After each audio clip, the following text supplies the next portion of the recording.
আমাদের শপথের 5 মিনিট পরেই আমাদের নেতা জনাব তারেক রহমান সাহেব আমাদেরকে নিয়ে আলাদা একটা কক্ষে বসলেন। আমাদের বিএনপি মনোনীত যতগুলো এমপি সবাইকে নিয়ে একান্ত দূরে দরজা বন্ধ করে আমাদের সাথে 1 ঘন্টা সময় কাটালেন।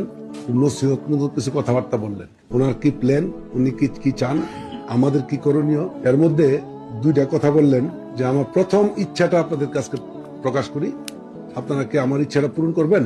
তো এই 200 জনই তো চিৎকার দিয়ে উঠছি আমরা, আর এটা বলেন কি আবার করবো, মানে জীবন দেওয়াবো।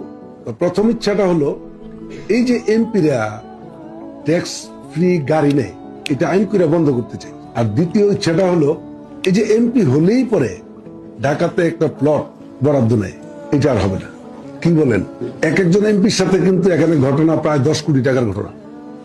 একটা প্লট আর একটা ট্যাক্স ফ্রি গাড়ি 10 কোটি টাকা হবে। আমরা সবাই 2 হাত তুলে সম্মতি দিয়ে দিছি।